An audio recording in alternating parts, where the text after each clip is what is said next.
สบายดีจ้าพี่น้องทักทายสบายดีตอนเช้าอีลีอีหรอตอนเช้ามืดเลยพี่น้อง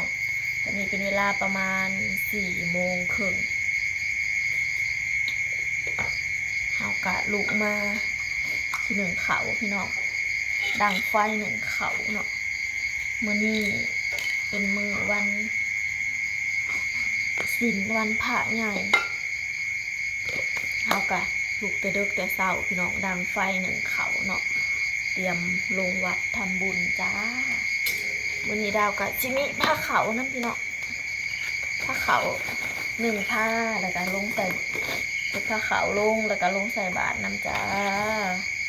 ก่อนอื่นเราจะมาดังไฟหนึ่งเขาไว้สักก่อนเนาะ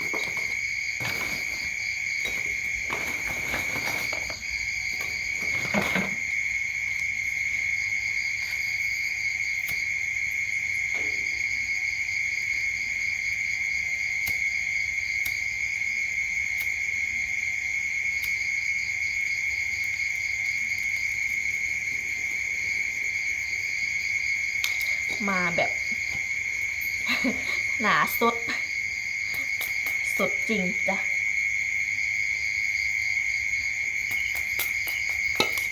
มาในชุดนอนเลย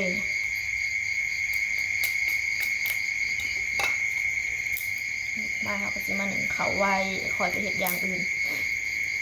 สภาพ หน้าของฉัน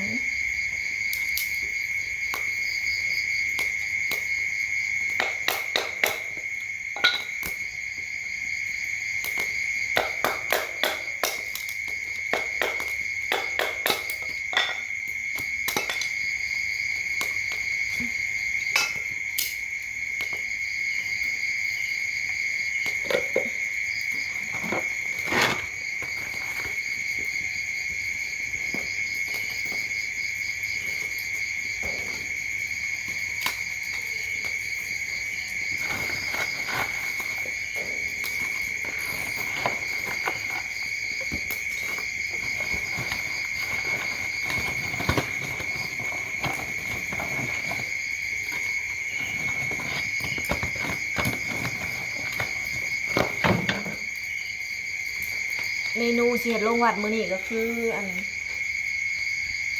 นะพี่น้อง1 เฮ็ดแล้วก็1 เฮ็ดกับอันนะกับแจ่วปลาแดกแล้วก็มีของหวานมีหมากไม้น้ำมีหมากกล้วยโอ้หลายอย่างมีกล้วยมีหมากนาดแล้วก็มีของหวาน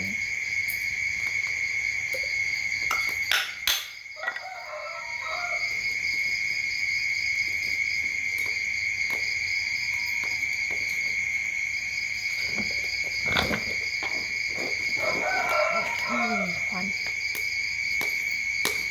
ติดบ่จ้าติดบ่ไผ่ติดบ่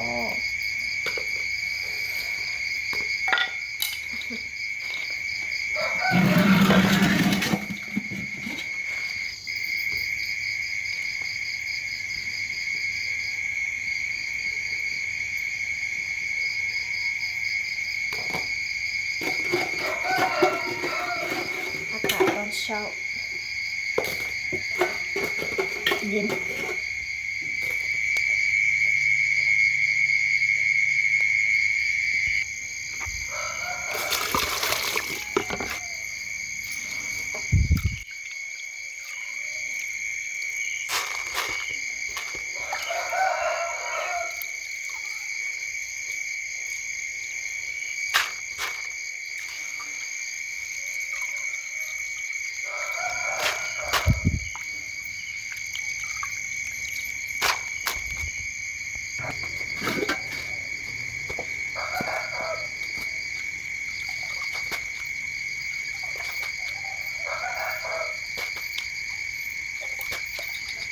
มันก็จะหนึ่งข่าวไล่กว่าปกติเนาะแต่เรามาข่าวขวดเดียว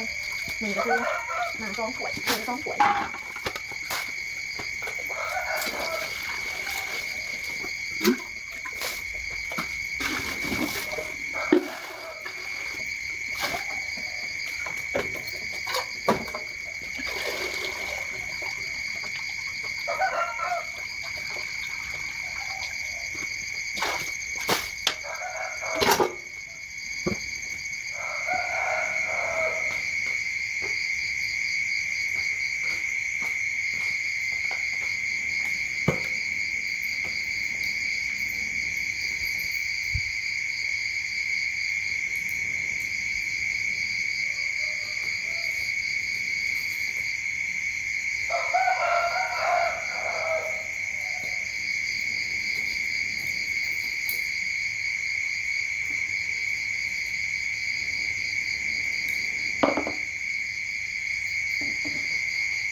อนนี้หัวเขาเฮาก็เริ่มขึ้นอายเลยพี่น้อง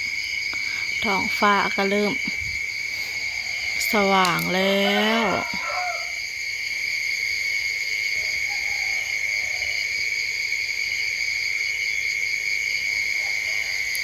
ไฟโซลาร์เซลล์เฮาก็คือยังหุงอยู่แต่เริ่มจางแล้ว